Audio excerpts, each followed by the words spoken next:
Eh bien, salut à tous, c'est le Doc. Aujourd'hui, on va parler de la crise des missiles de Cuba, de l'essence de la décision, de l'arme nucléaire, de la prise de décision pendant des périodes de crise. C'est parti, générique.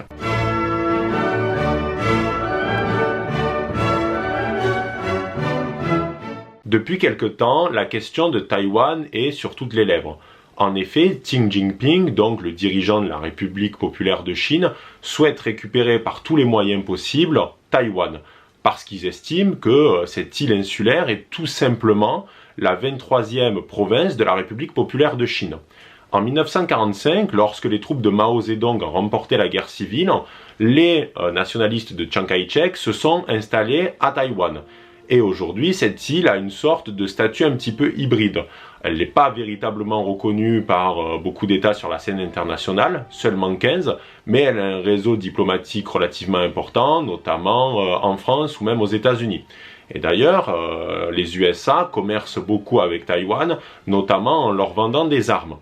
Et les États-Unis ne souhaitent absolument pas que Taïwan repasse sous la bannière chinoise. Pourquoi ? Parce que ça changerait véritablement le statu quo dans le Pacifique. Les États-Unis ont retiré progressivement leur flotte de la Méditerranée pour l'installer dans le Pacifique. Et ça va être donc cette zone qui va être un petit peu le lieu de toutes les tensions et de tous les conflits. Taïwan subit chaque jour des millions de cyberattaques pour faire plier le pays. Parce que la Chine, comme je vous l'ai toujours dit, réfléchit sur le long terme. Et elle sait très bien qu'une guerre ouverte avec les États-Unis, ça serait dévastateur pour eux. Même s'ils commencent à s'entraîner sur des reproductions géantes dans le nord-ouest du pays, dans le désert, sur des reproductions de porte-avions américains. Joe Biden, l'an dernier, avait notamment explicité le fait que si la Chine intervenait militairement à Taïwan, il y aurait des conséquences. Pour la Chine, en réalité, c'est même pas une question qu'il faut récupérer Taïwan. En fait, ça fait toujours partie du pays, puisque déjà, sous l'ère impériale chinoise, Taïwan était un prolongement du pays. Donc, en fait, la question ne se pose même pas. C'est presque, pour eux, évident. Et il y a quelques semaines, il y a eu une convention des conservateurs américains où plusieurs experts donc de la géopolitique ou des économistes se sont penchés sur cette question de Taïwan. On a tout d'abord donc Michael Pillsbury qui a écrit le Marathon des 100 ans, qui estime qu'il est extrêmement important d'attaquer la Chine militairement maintenant, parce que dans quelques décennies elle sera trop forte et on ne pourra plus le faire. Il souhaite également placer des ogives nucléaires qui avaient été enlevées à l'époque par Kissinger à Taïwan, pour faire un peu flipper la Chine. Ensuite, on a Goldman, David Goldman, donc pas le chanteur qu'on connaît, mais un économiste américain, qui lui prône pour que les États-Unis renouent avec une forme d'élan économique patriotique, comme ce fut le cas pendant la guerre froide entre les États-Unis et l'URSS. Et en toile de fond, donc la course spatiale qui a vraiment galvanisé les Américains. We choose to go to the moon in this decade and do the other thing.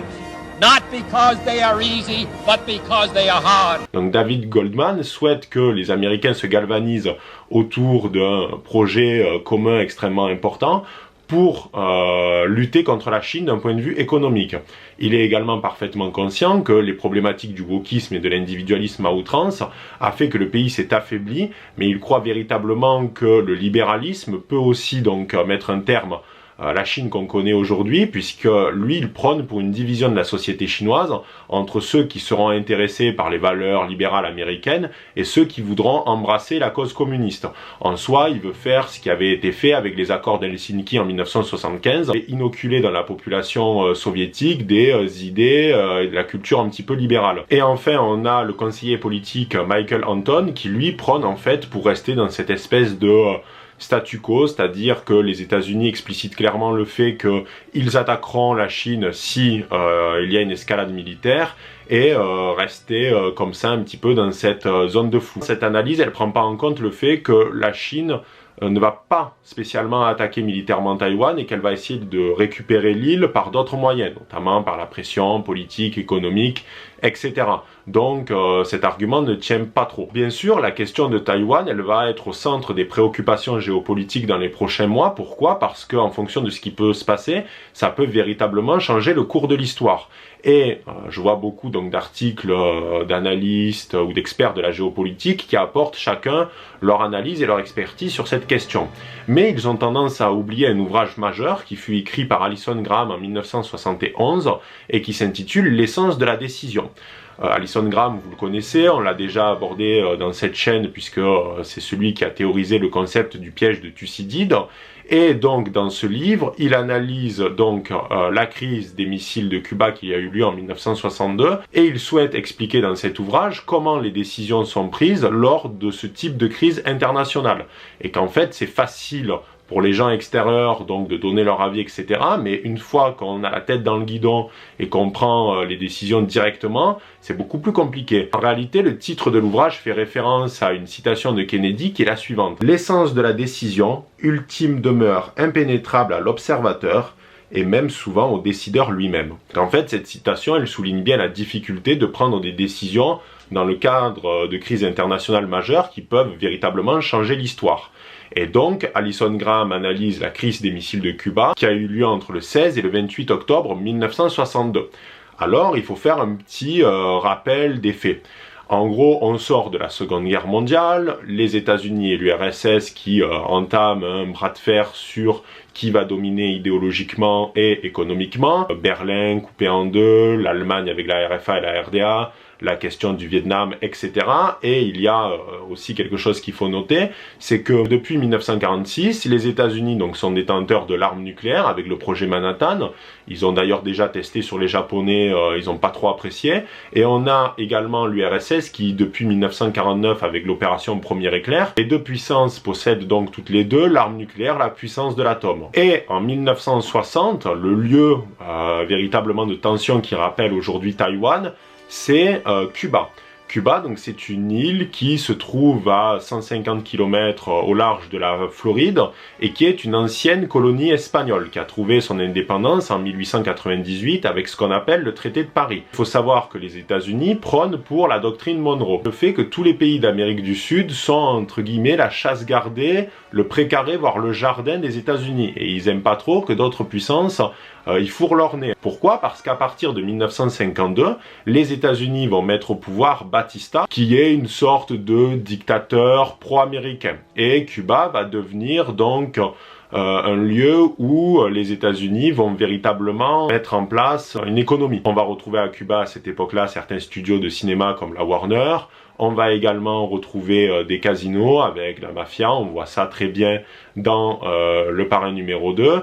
Et en fait, pour faire simple, si Cuba était resté donc sous le giron américain et capitaliste, il est probable qu'aujourd'hui, ça serait une sorte de Las Vegas des tropiques en fait. Le journaliste du Washington Post, Carl E. Meyer, disait que à ce moment-là, Cuba c'était un bordel américain. Mais patatras, Fidel Castro prend le pouvoir et il faut savoir que, comme l'explicite Bernstein et Milzla, donc qui sont deux historiens, au départ, Fidel Castro n'était pas spécifiquement anti-américain, il souhaitait même un rapprochement. Mais les États-Unis se méfiaient grandement de ce dernier et il va se dérouler en quelque sorte un drame puisque le président John Fitzgerald Kennedy va décider, le 17 avril 1962, de lancer l'opération du débarquement de la baie des Cochons. Le débarquement de la baie des Cochons, donc c'est tout simplement des anticastristes qui sont aidés par la CIA et qui sont armés notamment par la mafia, enfin c'est un petit peu trouble, qui décident de organiser un débarquement pour reprendre Cuba et fumer Fidel Castro et remettre en fait un gouvernement pro-américain sur l'île. Patatras, ça se passe pas du tout comme prévu, c'est la débandade et c'est un échec cuisant. Et en plus, les Américains, ils passent pour des cons. Donc Kennedy va être profondément affaibli et contesté, notamment par la CIA, les anticastristes, etc. D'ailleurs, c'est peut-être ce qui a causé sa mort, mais nous y reviendrons dans une autre vidéo. Ce contexte particulièrement compliqué que s'inscrit donc la crise des missiles de Cuba. Le 14 octobre 1962, des avions espions U-2 de la CIA prennent des photos de l'île de Cuba et ils se rendent compte qu'il y a des rampes de lancement qui sont dirigées vers les États-Unis. Et ces rampes peuvent accueillir des armes nucléaires. D'autant plus que bizarrement, il y a, il me semble, 26 cargos qui se dirigent vers Cuba. Et certains ont des bombardiers, etc. Et il est probable que dans l'un de ces cargos, il y ait des ogives nucléaires. Le 16 octobre, le ministre de la Défense de Kennedy, Robert McNamara, lui conseille de décréter un blocus de l'île. Le 22 octobre, Kennedy fait une allocution à la télé où il se montre extrêmement ferme. Il dit que les États-Unis répliqueront en cas d'attaque massivement. Il faut à tout prix donc entamer une quarantaine de l'île. Il saisit le Conseil de sécurité de l'ONU et appelle Khrouchtchev pour lui dire c'est quoi ces conneries. Le 27 octobre, un pilote américain qui survolait la zone est tué. Robert Kennedy, qui est ministre de la Justice et frère du président, va négocier en secret avec l'ambassadeur donc de l'URSS aux États-Unis, Anatoly Dobrynin, pour voir comment on peut sortir de la crise. Le problème, c'est qu'à ce moment-là, il y a déjà des ogives qui sont sur les rampes de lancement pointées vers les États-Unis. Donc c'est là le moment le plus chaud, quoi. Le 29 octobre, Khrouchtchev décide de faire machine arrière. Il retire donc les missiles, les rampes, les cargos rentrent à la maison. Et par contre, il demande aux États-Unis de ne plus jamais attaquer Cuba. Maintenant qu'on a regardé la chronologie, qui a véritablement gagné? C'est extrêmement difficile à dire. Pourquoi? Bon, tout d'abord, Kennedy en ressort un petit peu vainqueur parce que il a fait oublier l'échec du débarquement de la baie des Cochons, donc il est renforcé entre guillemets, mais il a dû donc faire des accords secrets avec l'URSS et notamment enlever des missiles Jupiter qui se trouvaient donc en Turquie et en Italie et qui étaient dirigés vers l'URSS. Mais bon, c'est pas vraiment une concession. Pourquoi? Parce que ces missiles-là, ils étaient un petit peu obsolètes. Mais ça faisait toujours un petit peu flipper quand même. Donc le fait de les enlever, c'est un petit peu embêtant. Malgré tout, Kennedy est assassiné un an plus tard dans des circonstances un petit peu troubles et il n'est pas impossible que la question de Cuba soit au cœur de son assassinat. De son côté, Khrouchtchev a eu une concession des États-Unis, voire même deux. C'est tout d'abord le retrait de ses missiles, mais aussi le fait que les États-Unis n'attaqueront plus jamais Cuba. Donc c'est quand même intéressant, mais lui, il sera affaibli puisqu'il devra quitter le pouvoir 2 ans plus tard. Donc en réalité, les deux dirigeants en eux-mêmes ne sont pas vainqueurs et les deux pays sont arrivés à une forme de statu quo. C'est peut-être Cuba en quelque sorte qui est vainqueur dans l'histoire parce que même si le pays va subir un blocus américain, ben, ils vont avoir quand même l'assurance du fait qu'ils ne seront jamais attaqué et que le pouvoir ne sera jamais déstabilisé par les États-Unis. Et donc on arrive à l'ouvrage d'Alison Graham qui analyse deux écoles qui ont chacune leur interprétation par rapport donc aux événements de la crise des missiles de Cuba. Tout d'abord, on a l'école dite rationnelle. Cette école, elle émane un petit peu de Hans Morgenthau, qui avait donc donné ses principes au niveau des relations internationales, c'est-à-dire que lui, il prône pour une vision réaliste et la plus pragmatique possible. Alors attention, la deuxième école que je vais vous présenter après provient aussi du courant réaliste. Donc en fait, on se rend compte que même dans les différents courants, qu'ils soient réalistes, libéraux, etc., il y a des divisions internes. Comme c'est le cas par exemple aux États-Unis avec les conservateurs et les néoconservateurs. Les conservateurs traditionnels ne sont pas interventionnistes, mais les néoconservateurs comme John Bolton le sont. Et pourtant, ils se retrouvent tous dans le parti républicain, donc ça veut rien dire. Donc on a Robert I. Lucas, qui est un économiste qui est issu de l'école de Chicago, qui a sa propre analyse de la crise des missiles de Cuba. Pour lui, en fait, c'est la théorie dite de l'acteur rationnel. C'est quoi? C'est tout simplement le fait que les dirigeants, donc c'est-à-dire Kennedy et Khrouchtchev, sont tous les deux des acteurs rationnels. C'est-à-dire qu'ils sont parfaitement conscients des forces et des faiblesses de leur pays. Et ils vont prendre donc, au regard des informations qu'ils ont, les décisions les plus pragmatiques et rationnelles possibles. Donc par rapport à cette école, qu'est-ce qui s'est passé? Khrouchtchev a voulu, de manière pragmatique, rétablir une sorte d'équilibre du fait qu'il y avait des missiles américains qui se trouvaient en Turquie et en Italie. Donc il a utilisé Cuba pour placer des missiles et rétablir une sorte d'équilibre. Kennedy, de manière rationnelle, n'a pas voulu se laisser faire, et lorsque la crise s'est envenimée et que la question de l'usage de l'arme nucléaire a été posée sur la table, les deux étaient conscients que l'usage de l'arme nucléaire allait beaucoup trop loin et que tout le monde perdrait des plumes dans cette histoire. Et donc, de manière pragmatique et rationnelle, Khrouchtchev a décidé de retirer les missiles de l'île. Donc en fait, on voit qu'il y a eu un équilibre qui a été trouvé, une forme de statu quo, parce que les deux acteurs ont été rationnels. C'est ce que rajoute donc Thomas C. Schelling, qui est également un économiste et qui a écrit Strategy of Conflict, où il montre très bien que l'arme nucléaire est pour lui le meilleur instrument de paix. Pourquoi? Parce qu'en fait, personne n'est assez fou pour utiliser une arme nucléaire. Personne n'a envie de goûter à la puissance de l'atome. On a vu ce que ça a fait aux Japonais, c'est pas très cool. Et pour lui, donc l'arme nucléaire, c'est l'outil parfait de paix. Et en gros, tout est très bien comme ça. On a ensuite des hommes comme John von Neumann qui prônent ce qu'on appelle le minimax, c'est-à-dire maximiser l'intérêt pour le pays tout en minimisant ses pertes. Donc ensuite, on a la deuxième théorie qui est présentée par Alison Graham, qui est celle de la politique gouvernementale. Pour lui, le président, qui est l'acteur rationnel, a tout un flot d'informations et il ne prend pas véritablement la décision seul. Et en fait, il est extrêmement difficile de savoir comment la décision est prise parce qu'il y a tout un tas d'acteurs qui vont interagir avec lui et qui vont faire en fait que ça va bousculer ou non sa vision des choses. Il estime qu'il y a aussi d'autres facteurs qu'il faut prendre en compte, notamment le charisme du président. On sait que Kennedy était extrêmement charismatique et que ça l'a beaucoup aidé dans sa carrière politique, même si ça lui a coûté aussi probablement très cher.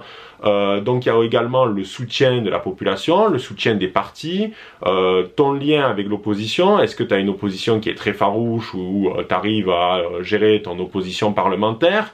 Bon, pour l'URSS, ils n'ont pas ce problème, mais quel est ton rapport aussi avec l'armée, avec les services de renseignement? Et tout ça va avoir en fait un impact sur ta prise de décision. De même, Alison Graham apporte une théorie extrêmement intéressante, c'est qu'il y a aussi la psychologie qui rentre en jeu. Est-ce qu'on a affaire à un président qui est plutôt tribaliste? Est-ce qu'on a affaire à un président qui est plutôt pacifiste? Parce que tout ça, ça va jouer. Pareil pour les conseillers. On sait par exemple que Robert McNamara, qui était le conseiller donc de Kennedy, voulait véritablement faire une escalade jusqu'à possiblement l'usage de l'arme nucléaire. Donc on voit que malgré tout, dans un seul et même gouvernement, il y a des divergences qui sont profondes. Et donc la décision qui va être prise ne sera pas spécifiquement la plus rationnelle. On sait que Khrouchtchev a eu des pressions de l'armée parce qu'ils n'avaient pas assez de budget, donc pour les contenter, il a placé les missiles à Cuba, mais un petit peu à contre-cœur. On sait que Kennedy est également un petit peu embêté par la CIA qui voulait relégitimer un débarquement à Cuba, notamment avec l'opération Mongoose qui visait donc à faire de faux attentats aux États-Unis en disant que c'était Cuba qui les avait menés pour légitimer une intervention, ce que Kennedy a bien sûr refusé. Donc en fait tout ça va avoir un rôle dans la prise de décision. Et ainsi, pour Alison Graham, on ne peut pas, nous en tant qu'observateurs, véritablement savoir ce que va décider un président parce que il y a trop de facteurs qui rentrent en compte. Il y a trop de possibilités, trop d'acteurs qui font partie du gouvernement, de la société civile, de l'armée, des renseignements, et qui vont véritablement changer, peut-être du tout au tout, la décision. Ce qui fait que celui qui prend la décision, le meneur, va peut-être même être étranger à sa propre décision. C'est la citation de Kennedy. Donc en soi, pour Graham, il y a beaucoup trop de facteurs qui rentrent en compte pour véritablement faire les futurologues et dire oui, il va se passer ça exactement. Non, parce que dans un moment donné, dans un moment de crise, chacun va mettre son petit grain de sel et les décisions vont pas être forcément rationnelles. De plus, Graham, il balaye complètement la théorie de Thomas Schelling, qui est la suivante, c'est que de toute façon, l'arme nucléaire c'est l'outil de paix et personne ne va jamais l'utiliser. Graham, il dit absolument pas, on n'est jamais sûr qu'un pays ne va pas utiliser l'arme nucléaire parce que pour lui, les États peuvent faire des erreurs stratégiques immenses. Il donne l'exemple du Japon qui a attaqué les États-Unis, notamment à Pearl Harbor. Une erreur stratégique majeure puisque le Japon savait pertinemment qu'ils n'avaient pas la force économique et industrielle pour faire face. Donc ils ont pêché un petit peu de trop d'orgueil, mais ils ont fait cette erreur stratégique-là pourtant, malgré le fait que ça paraissait évident que ça allait entraîner des problématiques majeures, notamment de bombes sur la gueule. Pour Alison Graham, l'arme nucléaire n'est absolument pas un gage de paix perpétuelle autour de l'atome, c'est des conneries. Donc qu'est-ce qu'il faut en conclure? Pour la question de Taïwan, il est extrêmement difficile à ce jour de savoir ce qui va se passer.